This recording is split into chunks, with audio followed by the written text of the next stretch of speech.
ذرا اسلام کی روشنی چمکی نہ تھوڑی سی، حضرت ابوبکر صدیق رضی اللہ تعالیٰ عنہ اس رستے سے گزرتے تھے، اس رستے میں حضرت بلال کام کاج کیا کرتے تھے، بڑے محنت، بڑے جفاکش، بڑے ہمت والے۔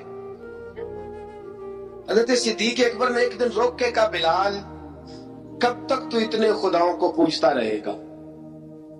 کب تک تو اتنے خداؤں کو پوجے گا، جگہ جگہ ماتھا ٹیکے گا؟ یہ تجھے کبھی غلامی سے آزاد نہیں کریں گے۔ میں تجھے ایک دروازہ بتلاتا ہوں، اگر تو اس دروازے پہ آئے گا تو وہ تجھے مکے کی گلی سے اٹھا کے کعبے کی چھت پہ کھڑا کر دیں گے۔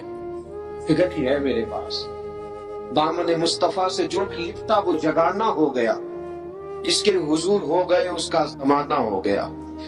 حضرت بلال حبشی رضی اللہ تعالیٰ عنہ کو بات بتلائی، سلیم الفطرت آدمی تھے، سنجیدہ آدمی تھے، اچھا مزاج رکھتے تھے، فہم و فراست رکھتے تھے۔ جناب بلال نے کلمہ پڑھ لیا، کلمہ پڑھ کے نا تو سب لوگوں نے کہا، بہت سارے لوگوں نے اپنا اسلام چھپا کے رکھا ہوا تھا۔ بڑے واقعات ایسے ہوئے کہ حضرت بلال کا اسلام ظاہر ہو گیا۔ کسی کام سے بت خانے بھیجا عبداللہ ابن جدعان نے، بت خانے گئے تو لگے ہوئے تھے بت، کتار اندر کتار، بتوں کی کتاریں بنی ہوئی تھی۔ حضرت بلال نے مٹی اٹھائی اور بتوں کے منہ پہ مار کے کہنے لگے، جو اپنا چہرہ صاف نہیں کر سکتے وہ کسی کو نفع نقصان کیا پہنچائیں گے۔ جو لوگ دیکھ رہے تھے انہوں نے آ کے عبداللہ ابن جدعان کو بتایا، کہا تیرا غلام ہے اور تو بہت بڑا سردار بنتا ہے، تیری عزت خاک میں مل جائے گی کسی کو پتا چل گیا کہ عبداللہ کا غلام مسلمان ہو گیا۔ عبداللہ بن جدعان نے راتوں رات امیہ بن خلف سے بات کی اور امیہ سے کہا، یار یہ غلام لے لو، مفتی لے لو۔ بتایا نہیں امیہ کو، بتایا نہیں کہ مسلمان ہو گیا ہے۔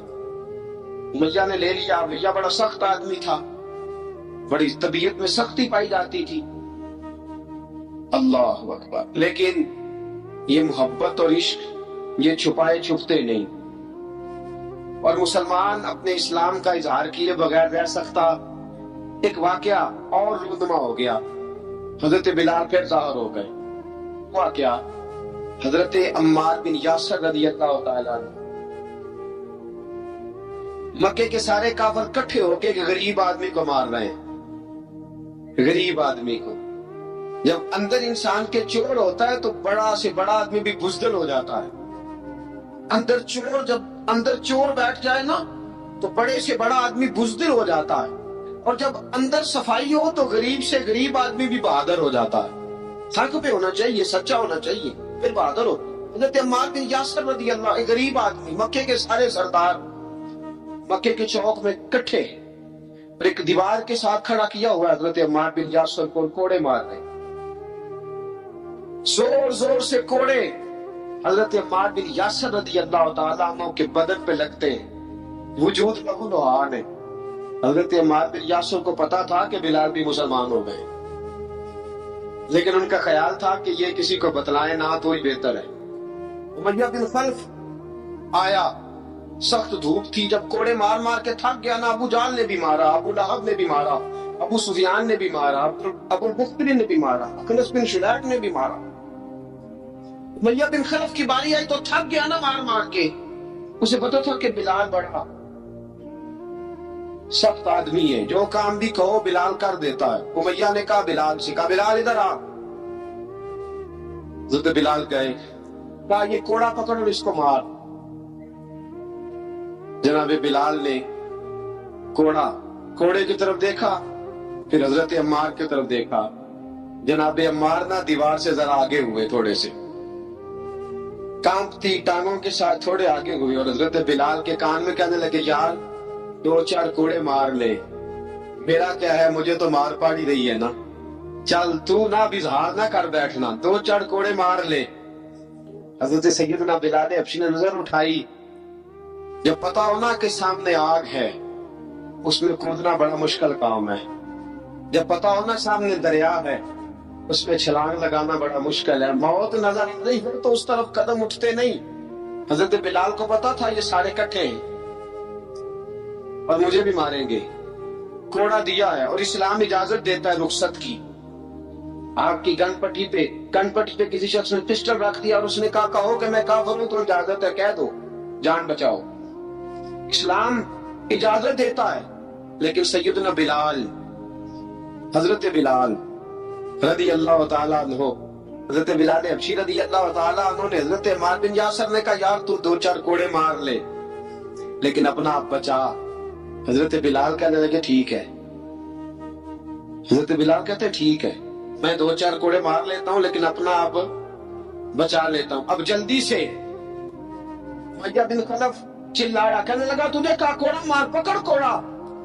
حضرت بلال نے کوڑا ہاتھ میں لیا، ایک دفعہ امیہ کی طرف دیکھا، پھر ابو جہل کی طرف دیکھا، پھر ابو لہب کی طرف دیکھا، سارے کافروں پہ نظر دوڑائی، اور پھر عمار بن یاسر کی طرف دیکھا، کہا عمار تو مار کھا سکتا ہے تو میں نہیں کھا سکتا، عمار تیرے وجود پہ زخم لگ سکتے ہیں تو میرے پہ نہیں لگ سکتے، عمار جس خدا کا تو کلمہ پڑھتا ہے اسی کا میں پڑھتا ہوں، اور جس زلفوں کا تو قیدی ہے میں بھی اسی محمد عربی کے زلفوں کا قیدی ہوں۔ اب دیکھ ذرا مل کے مار کھانے میں کیا مزہ ہے، ذرا دیکھتے ہیں ذرا اکٹھے ہو کے ظلم سہنے میں کیا لطف آتا ہے۔ حضرت سیدنا بلال حبشی نے زور زور سے کوڑا گھمایا، اعلان بغاوت ہونے لگا ہے، بلال آنے لگے ہیں میدان عمل میں، جناب بلال نے زور زور سے کوڑا گھمایا اور گھما کے دور پھینکا، اور امیہ کی طرف دیکھ کے کہنے لگے یہ عمار اکیلا نہیں، اسے تنہا نہ سمجھنا، یہ اکیلا مار نہیں کھائے گا۔ اشہد ان لا الہ الا اللہ واشہد ان محمدا عبدہ ورسولہ، فرمایا تیاری کر کے نکلو، اب عمار اکیلا مار نہیں کھایا کرے گا، جب عمار مار کھائے گا تو اس کے ساتھ حصہ داری کرنے بلال بھی آیا کرے گا۔ حضرت بلال میدان عمل میں، اب کافروں پہ سناٹا چھا گیا، بلال تیری جرت، تیری یہ ہمت، تو انکار کرے، تیرا یہ چارہ، تیرے منہ سے یہ لفظ نکلے، ان الذین قالوا ربنا اللہ ثم استقاموا تتنزل علیہم الملائکہ الا تخافوا ولا تحزنوا وابشروا بالجنۃ التي کنتم توعدون۔ رب فرماتا ہے تم کہو میں نے اللہ کو مان لیا، رب کو مان کر ڈٹ جانا، تمہاری دنیا مدد کرے نہ کرے اللہ تمہاری مدد کے لیے فرشتوں کا نزول فرما دے گا، لوگ مدد کرے نہ کرے اللہ کے فرشتے تمہاری مدد کریں گے۔ جناب سیدنا بلال نے اعلان کر دیا میں نہیں ماروں گا، ادھر ستمگر ہنر آزمائے، تو تیر آزما ہم جگر آزمائے، فرمایا کافی تیاری آ جاؤ۔ اب وہ سارے نا جو کہ سب سے سخت مشہور تھا نا امیہ، سارے دیکھنے لگے امیہ کی طرف، امیہ کو اب اسے سمجھ نہیں آ رہی میں کیا کروں۔ بلال نے تو کبھی نہ کی نہیں، جو کہتے تھے کل گزرتا تھا، یہ عجیب معاملہ ہے۔ کہنے لگا بلال تجھے پتا ہے تو کیا کر رہا ہے، تو نے جذبات میں آ کے اعلان تو کر دیا، تجھے اس کا پتا ہے؟ جناب بلال حبشی رضی اللہ تعالیٰ عنہ فرمانے لگے مجھے پتا ہے تو مجھے مارے گا، مجھے پتا ہے مجھے سزائیں دے گا، مجھے سارا پتا ہے، لیکن عقل کو تنقید سے فرصت نہیں، عشق پر ایمان کی بنیاد رکھ۔ فرمایا میں نے عقل کے گھوڑے دوڑانے چھوڑ دیے، بس کلمہ جو پڑھ لیا، جب اعلان جو کر لیا ہے، جب محبت جو کی تو اب اس میں کسی قسم کی مصلحت کی اجازت نہیں۔ اقبال کہتا ہے کہ پختہ ہوتی ہے اگر مصلحت اندیش ہو عقل، عشق ہو مصلحت اندیش تو ہے خام ابھی، اور بے خطر کود پڑا آتش نمرود میں عشق، عقل تھی محو تماشائے لبے بام ابھی۔ فرمایا عقل پختہ ہوتی ہے اگر سوچا جائے، عشق کے معاملے میں سوچا جائے تو عشق کمزور ہوتا ہے، بات سوچنے سمجھنے کی اجازت ہوتی نہیں۔ سوچنا سمجھنا تھا کلمہ پڑھنے سے پہلے، اب تو پڑھ لیا، اب سوچنے کا نہیں، اب عمل کرنے کا وقت ہے۔ اب جناب بلال پر سختی شروع ہوئی، مارنا شروع ہوئے۔ کس انداز میں مارا؟ لوہے کی سلاخیں پہنا کر عرب کی تپتی ہوئی ریت پہ لٹا دیا۔ جب لوہا گرم ہوتا، سلاخیں گرم ہوتی، وہ وجود کو لگتی، پہلے خاموش رہتے، پہلے علامہ ندوی نے لکھا پہلے چپ رہتے، پہلے احد احد نہیں کہتے تھے، پہلے احد احد نہیں کہتے، جب تکلیف بڑھ جاتی نا تو پھر زبان سے نکلتا احد احد احد، وہ وحدہ لا شریک ہے، وہ وحدہ لا شریک ہے۔ جب تکلیف بڑھتی پھر امیہ کیا کرتا؟ پھر امیہ حضرت بلال رضی اللہ تعالیٰ عنہ کے گلے میں رسی ڈالتا اور مکے کے اوباش لڑکوں کے ہاتھ میں دیتا. مکے کی گلیوں میں کبھی کسی پاگل کو آپ گزرتے دیکھو نا، لڑکے اسے چھیڑ رہے ہوں، آپ کو پتا ہے وہ پاگل ہے، اس نے زیادتی بھی کی ہے. لڑکے چھیڑتے ہوں تو بزرگ اور سیانے لوگ منع کرتے، کہتے ہیں بدتمیزوں نہ کرو، وہ تو بیچارہ دیوانہ ہے، تو پاگل ہے. مکے کی گلیوں میں حضرت بلال جب گلے میں رسی ڈال کے، ذرا دوستوں خیال تو کرو، بٹن کھلا ہو تو ہم بازار میں جانا پسند نہیں کرتے، کپڑے تھوڑے میلے ہوں تو گلی میں نکلتے نہیں. بلال تو مہذب آدمی ہے، سنجیدہ آدمی ہے، یہ کیا ہو رہا؟ حضرت بلال کے گلے میں رسی ڈال کے نا جب مکے کی گلیوں میں وہ نوجوان دوڑایا کرتے تھے، حضرت بلال رضی اللہ تعالیٰ عنہ کے قریب